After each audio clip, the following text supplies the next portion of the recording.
फरिश्ते यहाँ भी आते हैं, जहाँ जलसे जुलूस होते हैं, जहाँ अल्लाह का उसके रसूल का जिक्र होता है वहाँ जाते हैं। और यहाँ पर वलियों के सुल्तान हजरत शेख अब्दुल कादिर जिलानी रज़ियल्लाहु ताला अन्हु भी मौजूद हैं। तो जब अल्लाह फरमाता है ए मेरे फरिश्तों क्या तुम गए थे? फरिश्ते अर्ज करते हैं मौला हम गए थे, हमने देखा कुछ बंदे तेरा और तेरे महबूब का जिक्र कर रहे थे। अल्लाह फरमाता है वो क्या कह रहे थे? फरिश्ते अर्ज करते हैं मौला वो जहन्नम का जिक्र कर रहे थे। अल्लाह फरमाता है उन्होंने जहन्नम को देखा है? फरिश्ते अर्ज करते हैं मौला उन्होंने जहन्नम को नहीं देखा। अल्लाह फरमाता है उन्होंने जहन्नम को नहीं देखा, अगर वो जहन्नम को देख लेते तो क्या करते? फरिश्ते अर्ज करते हैं मौला अगर वो जहन्नम को देख लेते तो हर वक्त तेरी इबादत में मशगूल रहते, हर वक्त तेरी ही रजा हासिल करने में लगे रहते। अल्लाह फरमाता है और क्या कर रहे थे? फरिश्ते अर्ज करते हैं मौला और वो जन्नत का जिक्र कर रहे थे। अल्लाह फरमाता है उन्होंने जन्नत को देखा। फरिश्ते अर्ज करते हैं मौला उन्होंने जन्नत को नहीं देखा। अल्लाह फरमाता है और क्या कर रहे थे? फरिश्ते अर्ज करते हैं मौला और तेरा जिक्र कर रहे थे। अल्लाह फरमाता है उन्होंने मुझे देखा। फरिश्ते अर्ज करते हैं मौला उन्होंने तुझे नहीं देखा। अल्लाह फरमाता है जब मुझे नहीं देखा, मेरी जन्नत को नहीं देखा, मेरी दोज़ख को नहीं देखा, फिर भी मेरा जिक्र कर रहे थे, जन्नत का भी जिक्र कर रहे थे, दोज़ख का भी जिक्र कर रहे थे। ऐ फरिश्तों तुम गवाह हो जाओ, जितने वहां पर बैठे थे, जितने जिक्र कर रहे थे, जितने जिक्र सुन रहे थे, मैंने सबको बख्श दिया है। माशाअल्लाह बख्श दिया है। तो ये मेरे अल्लाह की अताएं हैं। मेरी तकरीर अभी शुरू नहीं हुई, मैं बस आपका मकाम बता रहा हूँ कि आपका मकाम क्या है। और मैं अक्सर बताता हूँ जहाँ भी जलसे में जाता हूँ, ये बात जो मैं अब बताने वाला हूँ वो आपको बताता हूँ कि आपका मकाम क्या है। आदमी चाहता है हमारे पास तो मालो दौलत नहीं है, हम तो बहुत गरीब हैं, क्या हम अगर छोटी सी मजलिस, छोटी सी मिलाद शरीफ की महफिल अपने घर पे मना लें तो क्या हुजूर हमारे टूटे हुए दिलों की आवाज, हमारे टूटे हुए दिलों की सदा सुनते हैं? तो सुनो, यहाँ पर वलियों के सुल्तान भी मौजूद हैं। आपके पास पैसे हो या ना हो, आप बड़ा जलसा करा सके या ना करा सके, बस आप अगर दिल से हुजूर को याद करोगे तो हुजूर आपके टूटे हुए छप्परों में भी तशरीफ लाएंगे। छप्परों में भी तशरीफ लाते हैं। बगदाद के अंदर एक बहुत गरीब औरत थी जिसके पास कुछ मिलाद शरीफ करने का, कोई जलसा करने का इतने पैसे नहीं थे, इतनी मालदार नहीं थी, लेकिन फिर भी उसके दिल में हुजूर की मोहब्बत थी। एक बड़ा जलसा हो रहा था तो वहां पर वो कार्ड बांटे गए थे कि जिसको वो कार्ड मिलेगा, इनविटेशन कार्ड मिलेगा, वही उसके अंदर दाखिल होगा और वो जलसे को सुनेगा। और उसमें पैसे रखे गए थे कि जो मालदार होगा वही यहाँ से वो परचेस करेगा और अंदर जाएगा, जैसे आजकल शो होते हैं। तो उस जमाने में वो एक महफिल मिलाद का प्रोग्राम एक बहुत मालदार इंसान करा रहा था। तो वो बूढ़ी खातून को जब मालूम चला तो वो भी आई। मैं बता रहा हूँ आपका मकाम क्या है, आप इतनी रात में यहाँ बैठे हैं। वो बूढ़ी खातून आई, अंदर जाने लगी तो उसने रोक दिया, कहा कहाँ जा रही हो? कहा हुजूर की मजलिस हो रही है, हुजूर का जिक्र हो रहा है, हम हुजूर की बद्व में तशरीफ ले जा रहे हैं, हुजूर का जिक्र सुनने के लिए जा रहे हैं। उसने रोक दिया, कहा तुम नहीं जा सकती, तुम्हारे पास कोई इनविटेशन कार्ड हो तो बताओ। उसने कहा मेरे पास कोई कार्ड नहीं, हम गरीब लोग हैं, यहाँ तो एक टाइम का खाना नहीं मयसर होता, हम तुम्हारा कार्ड कहाँ से लेंगे? कहा तुम अंदर नहीं जा सकती। लेकिन हुजूर की सच्ची दीवानी थी, हुजूर की चाहने वाली थी। अंदर दाखिल हुई तो उस दरबान ने लात मारी पेट पे। जैसे ही लात लगी वो औरत गिर गई। थोड़ा इको मेरे भाई कम कर दीजिए ताकि समझ में आ जाए बात। इको कम कर दीजिए, अगर वो सो गए उनको जगा दीजिएगा ना, इको कम कर दें। तो जैसे ही वो जमीन पर गिरी तो उसकी एक छोटी बेटी थी, उसने उठा लिया, कहा माँ तू रो क्यों रही है? वो गरीब थी, रोने लगी कि आज हमारे पास माल नहीं है, पैसे नहीं है, तो ये अंदर जाने नहीं देते हुजूर की मजलिस में। कहा माँ तू रो मत, हुजूर तो सबके हैं, हुजूर सिर्फ अमीरों के नहीं है, हुजूर तो गरीबों के भी हैं। और अगर हम अपने टूटे हुए घर में हुजूर का जिक्र करेंगे, हुजूर को दिल से याद करेंगे, तो हुजूर हमारे टूटे हुए छप्परों में भी तशरीफ लाएंगे। तो उसकी माँ ने आंसू पोंछे। आंसू पोंछने के बाद बेटी का हाथ पकड़ा, और बेटी का हाथ पकड़ने के बाद घर पे ले गई, और घर पे जाने के बाद उसने 2 मुसल्ले लिए, अपनी जगह जो थी उसको साफ किया, और साफ करने के बाद 2 मुसल्लों को बिछा दिया। एक पे बेटी बैठ गई, एक पे माँ बैठ गई। माँ बेटी दोनों बैठ गई और दोनों हुजूर का जिक्र करने लगी। जब बेटी हुजूर की नात पढ़ती थी तो माँ सुभान अल्लाह कहती थी, जब माँ हुजूर की नात पढ़ती थी तो बेटी सुभान अल्लाह कहती थी। और ये इनका सिलसिला यूं ही चलता रहा। आधी रात गुजर गई तो माँ ने कहा, बेटी जाओ जरा बाहर से हमें पानी ला के दो, हम ताज़ा वुज़ू करेंगे, हम ताज़ा वुज़ू करेंगे और फिर हुजूर का जिक्र करेंगे। ये हुजूर के सच्चे चाहने वालों की बातें हुआ करती हैं। इधर देखें तो वो 2 मुसल्ले पर बैठ गई, दोनों हुजूर के जिक्र में लग गई। माँ ने कहा, मैं ताज़ा वुज़ू बनाऊंगी। बेटी दरवाजे पर गई और जैसे ही दरवाजा खोला तो उसकी चीख निकल गई। जब उसकी चीख निकली तो माँ चिल्लाई, का बेटी तू क्यों चीख रही है? का माँ देखो तो सही, दरवाजे पे कोई आया है, इसका चेहरा भी नूरानी है, इसका जलवा भी नूरानी है, इसके कपड़े भी नूरानी है। अरे माँ आओ तो सही। उसकी माँ ने कहा, हमारे दरवाजे पे कौन आता है? हमें तो कोई अपने घर के दरवाजे के अंदर दाखिल नहीं होने देता। इतनी रात में हमारे दरवाजे पे कौन आता है? उसकी माँ ने जब इतना कहा था, बेटी चीख के बोली थी, माँ आओ तो सही, देखो दरवाजे पे कोई आया है। जब उसकी माँ दौड़ के आई है तो देखा दरवाजे पे कोई और नहीं था। अरे आने वाला बगदाद से गौसे पाक आए थे। नारे तकबीर, नारे तकबीर, नारे रिसालत, नारे रिसालत, जिसने का मुख्तार आल कायनात, नारे तकबीर, नारे रिसालत। जब माँ दौड़ के आई दरवाजे पे हुजूर गौस पाक को देखा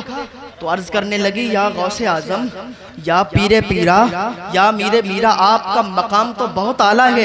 आपके दरबार में बड़े बड़े वलियों को जाने की इजाजत नहीं मिलती, आप हमारे दरवाजे पे कैसे आए हैं? हुजूर गौसे पाक ने फरमाया, खातून तुझे पता नहीं है, जब से तूने हुजूर का जिक्र किया है, जब से तूने यहाँ पर हुजूर की नातें पढ़ी है, जब से तूने हुजूर की बातें की है, अरे मैं ही नहीं आया, अरे मैं तो किसी को देख के आया हूँ। मैंने अभी देखा है, जब से तूने हुजूर का जिक्र किया है, अरे मैंने तेरे घर में अभी हसनैन के नाना को आते देखा है। मैंने तेरे घर में अभी हसनैन के नाना को, जनाबे मोहम्मदुर रसूलुल्लाह सल्लल्लाहु अलैहि वसल्लम को आते देखा है। हम और हुजूर गौस पाक उसकी दहलीज को चूम रहे थे। कहा, तुम आप दहलीज को क्यों चूम रहे हो? कहा, मैं दहलीज को इसीलिए चूम रहा हूँ क्योंकि अभी इधर से हसनैन के नाना गुजर के गए हैं तेरे घर, तो मैं उनके कदमों के निशानों को चूम रहा हूँ। तो ये आप लोगों का मकाम है, यहाँ बैठे हुए हैं जो दिल से हुजूर को याद करते हैं, तो हुजूर उनके टूटे हुए मकानों में भी तशरीफ लाया करते हैं।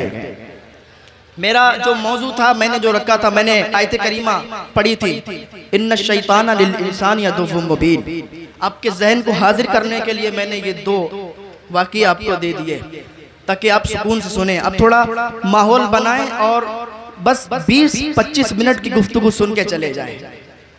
अल्लाह फरमाता है कि बेशक शैतान इंसान का खुला हुआ दुश्मन है। शैतान हमारा भी दुश्मन है, हमारे बाप दादा का भी दुश्मन है। जब चोर को पता चल जाता है कि जिस घर में वो चोरी करने जा रहा है, वहां के लोगों को पता चल गया है कि चोर फुला शख्स है, तो अब वो जब वहां जाएगा तो पकड़ा जाएगा और मारा जाएगा। तो इसी तरीके से जब शैतान को ये पता चल जाता है कि वो जिस पे हमला बोलने वाला है, शैतान को जब पता चल जाता है अगर इस पर हमला बोलेंगे तो गिरफ्तार हो जाएंगे, तो शैतान के हथकंडों से बचें। शैतान अपने हथकंडों को हर तरीके से आजमाता है और इंसान को बहकाता है, इंसान को बड़ी नेकी से लाके छोटी नेकी पर लाके कर देता है। अगर आपको 1000 नेकी मिलने वाली है तो शैतान आपको 100 या 10 नेकियों पर लाके कर देगा। तो शैतान के हथकंडों से बचे। अल्लाह पाक ने शैतान की पूरी हिस्ट्री को कुरान पाक के अंदर इरशाद फरमा दिया। अल्लाह ताला फरमाता है, शैतान, थोड़ी देर सुन लीजिए, इधर गुफ्तगू सुन लीजिए। कुरान के अंदर अल्लाह ने पूरी हिस्ट्री शैतान की बयान फरमाई। और ये बहुत ज़्यादा पावरफुल था, ये फरिश्तों को पढ़ाता था। लेकिन जब अल्लाह ने हज़रत आदम अलैहिस्सलाम को पैदा किया तो अल्लाह ने फरमाया कि आदम को सजदा करो, तो शैतान ने इनकार किया और कहा कि मैं आग से बना हूँ, आदम मिट्टी से बने गए, तो मैं इनको सजदा इसलिए नहीं कर सकता। आग की फितरत है ऊपर उठना और मिट्टी की फितरत है नीचे जाना, तो मैं इनसे बेहतर हूँ। जब इतना उसने कहा तो अल्लाह ताला ने फरमाया तू मेरी बारगाह से निकल जा, भाग जा यहाँ से मरदूद। तो अल्लाह ताला ने उसे धुतकार के भगा दिया। अल्लाह ने तो वो शैतान कहने लगा कि अल्लाह तू मुझे भगा रहा है, मैं तेरे बंदों को भटकाऊंगा, सिराते मुस्तकीम पर घात लगा के बैठूंगा, तेरे बंदों को भटकाता रहूंगा। अल्लाह फरमाता है कि तू मेरे बंदों को कभी नहीं भटका सकता, जो मेरा बंदा होगा वो कभी नहीं भटकेगा। लेकिन अगर कोई तेरी चाल में आ भी जाएगा, जमीन से आसमान तक गुनाह करके ले भी आएगा, लेकिन जब मेरी बारगाह में पलट आएगा, जब वो गुनाहों से तौबा कर लेगा, तो उसकी तौबा को ऐसे ही माफ फरमा दूंगा जैसे गोया कि उसने कभी गुनाह ही नहीं किए हैं। बाबा माशाअल्लाह। शैतान बड़ी बड़े नेकियों से लाके छोटी छोटी नेकियों पर कर देता है। कैसे? हजरते एक क्या नाम है, हजरत अमीर मुआविया रदी अल्लाह ताला अन्हु, जहन से बात भी एकदम उतर जाती है। हजरत अमीर मुआविया रदी अल्लाह ताला अन्हु सो रहे थे, नमाज कज़ा हो गई फजर की। जब नमाज फजर की कज़ा हुई तो सुबह उठे तो बहुत रोए, और रोने के बाद फिर उन्होंने कज़ा नमाज पढ़ी, तो दूसरे दिन फिर सोए और फिर सोते रहे, तो शैतान ने आके उन्हें उठा दिया। हजरत अमीर मुआविया रज़ी अल्लाह तआला अन्हु कहने लगे तू कौन शख्स है जो मुझे नमाज से आके उठा दिया तूने, अब मेरी नमाज कज़ा नहीं होगी। तो कहने लगा कि मैं शैतान हूँ। कहा तू शैतान है? कहा मैं शैतान हूँ। कहा तेरा तो कोई फायदा नहीं था, फिर तूने आके मुझे क्यों उठा दिया? कहा जब आपकी कल नमाज कज़ा हुई थी ना, तो आप इतना रोए थे कि अल्लाह ताला ने आपको 1000 नमाजों का सवाब अता फरमाया था, और आज भी अगर आपकी कज़ा हो जाती तो अल्लाह ताला आपको फिर 1000 नमाजों का सवाब अता फरमाता। तो मैं नहीं चाहता कि आपको 1000 नमाजों का सवाब मिल जाए, तो मैंने आपको उठा दिया, तो आपको एक ही नमाज का सवाब मिलेगा। तो शैतान इस तरीके से हमें बहकाता है, फसलाता है, लेकिन हमें शैतान के बहकावे में नहीं आना चाहिए हमें। और फैमिली लाइफ में, इंसान की फैमिली लाइफ में शैतान का बड़ा जबरदस्त रोल होता है। आजकल तलाक वाले मैटर बहुत ज्यादा आते हैं, हमारे पास अक्सर फोन आते हैं वो तलाक के मसले में कि तलाक हो गई, वो हमारे शोहर राजी नहीं है, शोहर कहता है वो हमारी बीवी राजी नहीं है। ये शैतान इनके अंदर इतनी फूट डाल देता है, 1-2 महीने के बाद शादी होती, इधर उधर फोन आना शुरू हो जाता है, साहब वो तलाक का मैटर हो गया। तो क्यों? ये शैतान हमारे अंदर वो फूट डालता है और इस तरीके से करता है। तो हमें चाहिए कि हर वक्त हम अल्लाह की इबादत में लगे रहें और हर वक्त दरूद शरीफ पढ़ते रहें, दरूद शरीफ का ज्यादा से ज्यादा विर्द करें। आपको मैं एक बात बता के फिर रुखसत होना चाहता हूँ, उसके बाद देखूंगा माहौल आपका कैसा है कि शैतान किस तरीके से इंसान को बहकाता है। एक आबिद था, उसका नाम बरसीसा था। हजरत अल्लामा जलालुद्दीन सुयूती अलैहिर्रहमा ये नकल फरमाते हैं अपनी किताब में, एक बरसीसा नाम का ये था, तो बहुत बड़ा आबिद था, इबादत गुजार था, नमाजें पढ़ा करता था। एक दिन कमरे में नमाज पढ़ रहा था, लेकिन घर से बाहर नहीं निकला करता था, हर वक्त अल्लाह की इबादत में लगा रहता था। नमाज पढ़ रहा था कमरे में, तो एक दिन क्या देखा इसने, खिड़की खोली।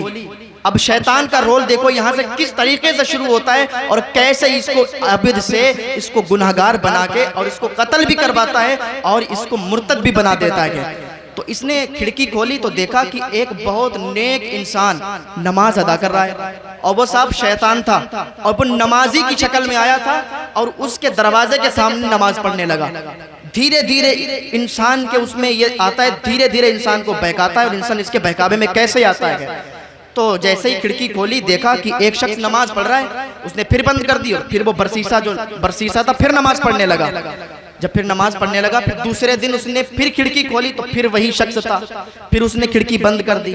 इस तरीके से 15 दिन जब गुजर गए तो उसने सोचा यार इतना नेक बंदा है, ये हर वक्त नमाजों में लगा रहता है, तो क्यों ना हम इसको अपने पास बुला लें। तो एक दिन उसने खिड़की खोली, बारिश बहुत तेजी के साथ हो रही थी, बारिश तेजी से हो रही थी। जब उसने खिड़की खोली तो वो बारिश में भी नमाज पढ़ रहा था। अब उसे पक्का यकीन हो गया कि यार ये तो बहुत ही अल्लाह का नेक बंदा है, अब इसको अपने हुजरे में बुलाना चाहिए। तो उसने वहीं से आवाज दी कि फला इंसान, आप मेरे हुजरे में आके अल्लाह की इबादत करें, आप भीगते हुए क्यों अल्लाह की इबादत कर रहे हैं। अब शैतान को तो यही चाहिए था, शैतान चाहता था कि ये शख्स मुझे बुला ले।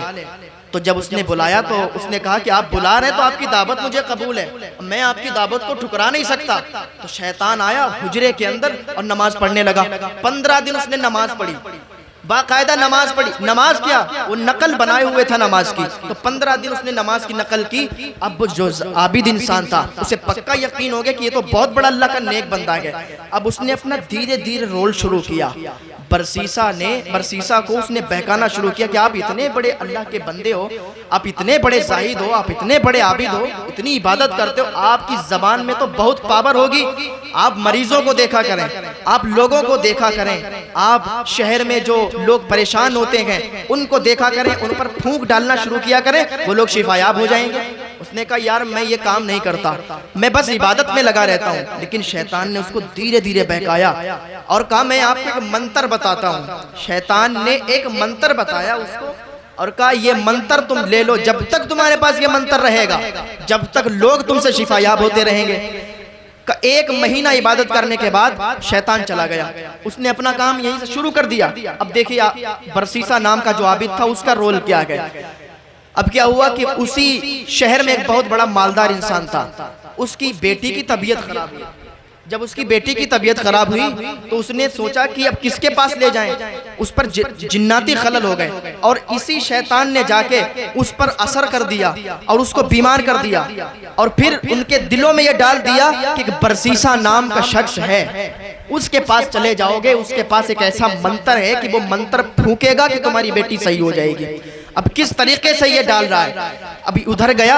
अब वो जो मालदार इंसान था उसकी बेटी बीमार थी, उसने कहा चलो बरसीसा के पास चलते हैं। लेकिन बरसीसा तो देखता ही नहीं, उसने कहा तुम जाओ तो सही, उसको मंत्र अभी मिला है, अब वो जब मंत्र पढ़ के फूकेगा तो तुम्हारी बेटी शिफायाब हो जाएगी।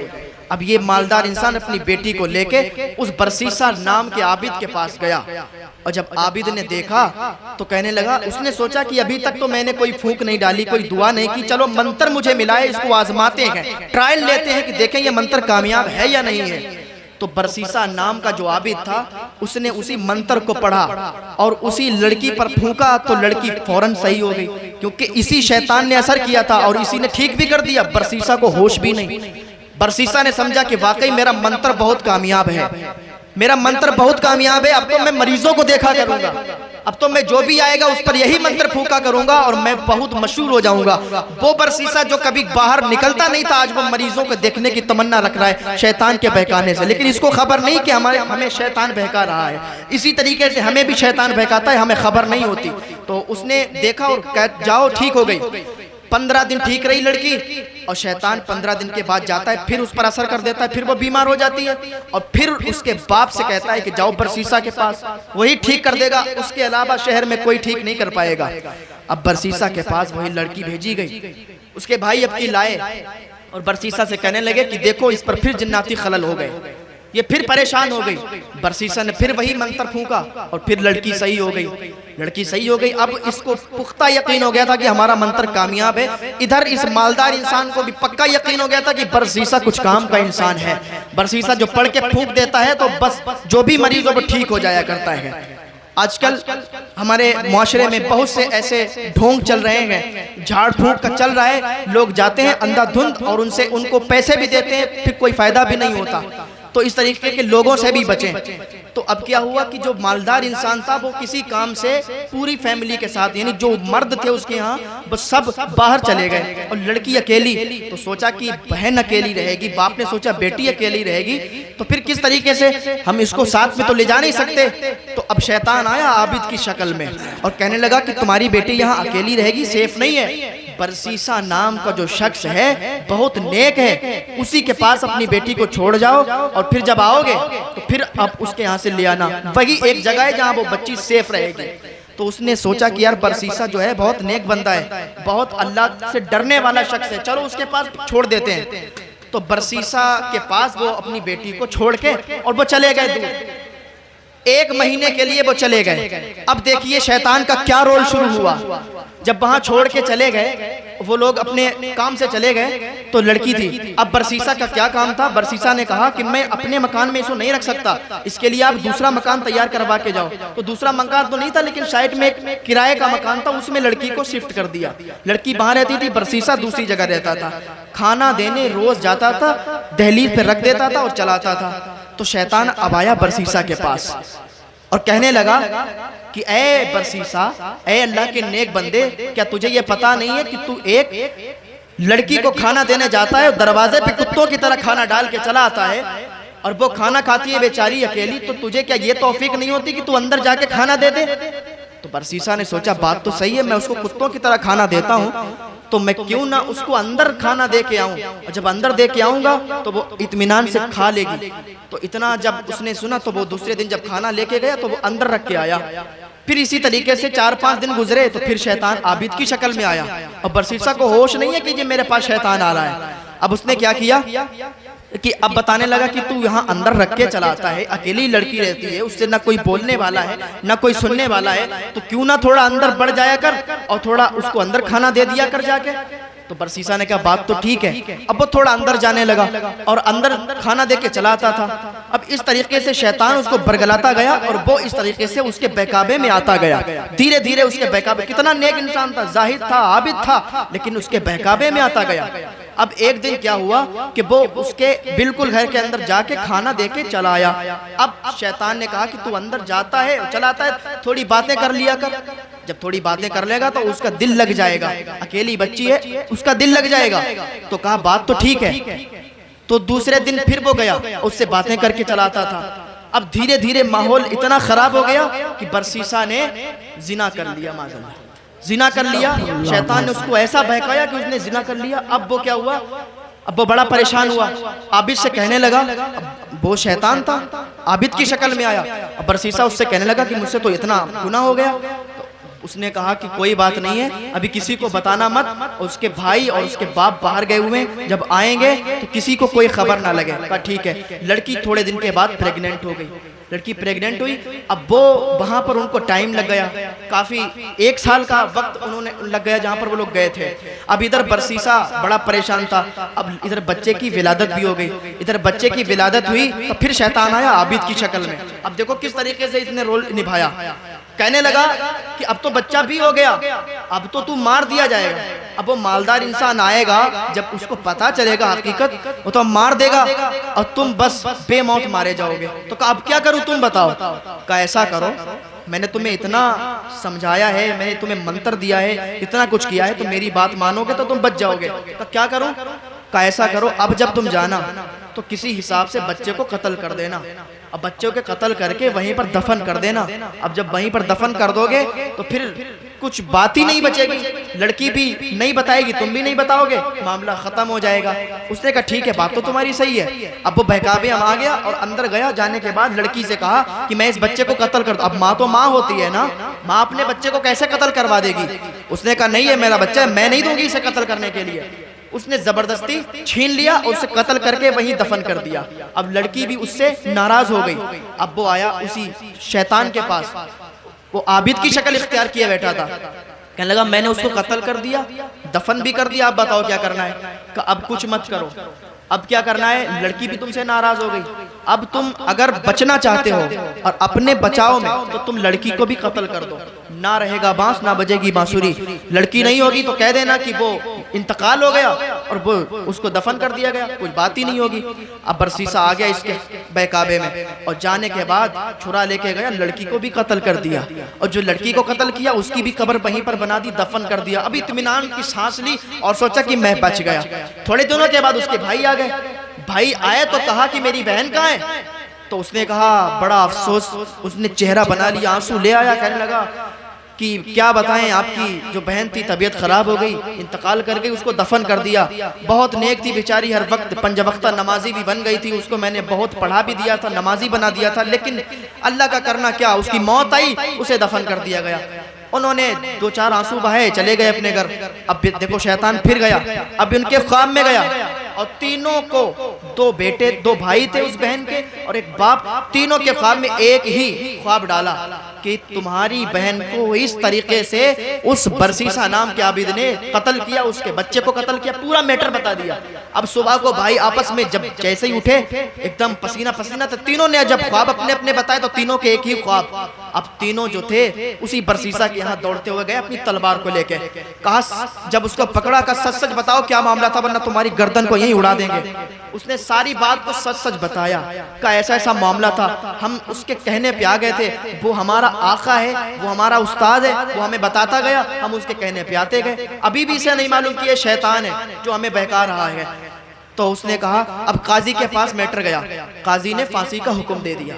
अब शैतान किस तरीके से हमारे ईमान को भी छीन लेता है। फांसी का हुक्म दिया, फंदे पर चढ़ गया बरसीसा नाम का आबिद। जब फंदे पर था तो शैतान अपनी शक्ल में आता है, असली शक्ल में आ जाता है और कहता है कि मैंने ही तुम्हें मंत्र दिया और मैंने ही सारे कांड तुमसे करवाए। अब अगर तुम बचना चाहते हो तो मैं बहुत ज्यादा पावरफुल हूँ, अगर तुम बचना चाहते हो तो मैं तुम्हें बचा सकता हूँ। तुम कैसे बचा सकते हो? कहा मैं तुम्हें बचा सकता हूँ अगर तुम मेरी एक बात को मान लो। कहा क्या करना है? कहा तुम सिर्फ इतना कह दो, खुदा का इनकार कर दो और मुर्तद हो जाओ, माज़अल्लाह। उसने कहा बचा सकते हो मुझे? कहा बिल्कुल बचा सकता हूँ, मैं क्या नहीं कर सकता, मैं शैतान हूँ, मैं क्या नहीं कर सकता। आबिद था, उसने कह दिया कि खुदा है ही नहीं, खुदा का इनकार कर दिया, माज़अल्लाह मुर्तद हो गया। जब खुदा का इनकार किया, जब काफिर हुआ, मुर्तद हुआ, तो शैतान गायब हो गया। और जब गायब हुआ इधर उसको फांसी भी लग गई। अभी तो ईमान वाला था, सिर्फ जिना का इल्जाम लगा था, लेकिन अभी तो मुर्तद हुआ, ईमान से भी खारिज हो गया और सीधा जहन्नमी हो गया। तो शैतान ने किस तरीके से काम किया, किस तरीके से उसको बहकाया और किस तरीके से क्या क्या करवा दिया और आखिर में उसका ईमान भी छीन लिया। तो हमें शैतान के हथकंडों से बचना चाहिए। अल्लाह ताला हमें शैतान के हथकंडों से बचाए। अल्लाह ताला हमें नेक अमल करने की तौफीक अता फरमाए। आप इस जलसे में आए हो तो यहाँ से एक पैगाम लेके जाओ। आखिरी बात मैं आप तक पहुँचाता हूँ, आखिरी बात सुन के अपनी तकरीर को ख़त्म कर दूंगा। ये दौर जो है ना, बहुत पुरफितन दौर है, बहुत ही अजीब तरीके का माहौल है।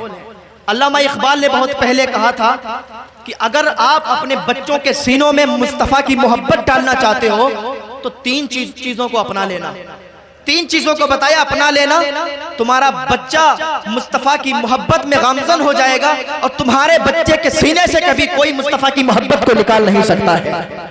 तो कहा क्या चीज है? कहा पहली चीज, जब भी तुम्हारा बच्चा हो तो अपने बच्चों को मुस्तफ़ा पर दरूद शरीफ पढ़ना सिखा दो।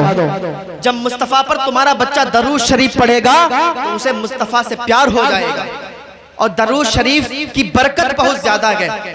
अल्लामा जलालुद्दीन सुयूती अलैहि फरमाते हैं, हदीस पाक है, हुजूर ने फरमाया कि जो शख्स दरूद शरीफ पढ़ता है, क्या फरमाया कि अल्लाह का एक फरिश्ता है, उसका सर अर्शे मुअल्ला के नीचे है, उसका एक बाजू पूरब में है, एक बाजू पश्चिम में है, उसके पैर जो है 7 जमीन के नीचे हैं, उसके पर इतने हैं जितनी मखलूक है, जितने इंसान हैं, जिन्नात हैं, शजर हैं, हजर हैं, जितनी मखलूक है अल्लाह ताला की, उतने उसके पर हैं। और उसका काम क्या है?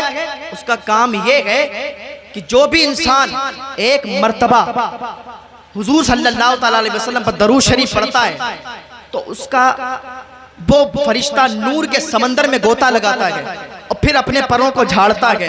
हर पर से एक कतरा टपकता है और हर कतरे से एक फरिश्ता पैदा होता है। उस फरिश्ते का काम यह होता है, जो भी हुजूर पर दुरूद शरीफ पढ़ता है तो वो फरिश्ता उस दुरूद शरीफ पढ़ने या पढ़ने वाली या पढ़ने वाले के लिए क़यामत तक बख्शिश की दुआएं करता रहता है। ये उसका काम है और ये हदीस पाक है, ये कोई झूठी बात नहीं है। ये अल्लाह ताला का एक इतना बड़ा फरिश्ता है, जब वो अपने परों को झाड़ता है तो फरिश्ते निकलते हैं। आपका बेटा आपका नहीं रहता, आपके घर वाले आपके नहीं रहते, आप इंतकाल कर जाएं, आज दुनिया में लोग हमारा साथ नहीं देते तो मरने के बाद कब्र में हमारा साथ कौन देगा? हमारी कब्र पर फातह पढ़ने कौन आएगा? हमारे लिए दुआएं कौन करेगा? यार बेटा भूल जाता है, बाप बेटे को भूल जाता है, बेटा बाप को भूल जाता है, लेकिन ये एक ऐसा फरिश्ता हमारे लिए है, हम दरूद शरीफ पढ़ते हैं तो ये फरिश्ता क़यामत तक हमारे लिए बख्शिश की दुआएं करता रहता है। तो पढ़े सारे मिलके अल्लाहुम्मा सल्ली अला सय्यिदना मौलाना मुहम्मदिन व अला आलि मुहम्मदिन व बारिक वसल्लिम सल्लु अलैहि सलातु व सलाम अलैका या रसूल अल्लाह सल्लल्लाहु तआला अलैहि वसल्लम। एक बात हुई अल्लामा इकबाल की कि अगर अपने बच्चों के सीने में मुस्तफ़ा की मोहब्बत डालना चाहते हो, एक बात तो ये होगी कि दुरूद शरीफ पढ़ना सिखाओ। दूसरी बात ये है कि अपने बच्चों को मुस्तफ़ा की सीरत पढ़ना सिखाओ। मुस्तफ़ा की सीरत पढ़ के उनको बताओ। जब आप खुद ही नहीं पढ़े होगे तो फिर मुस्तफ़ा की सीरत क्या पढ़ाओगे?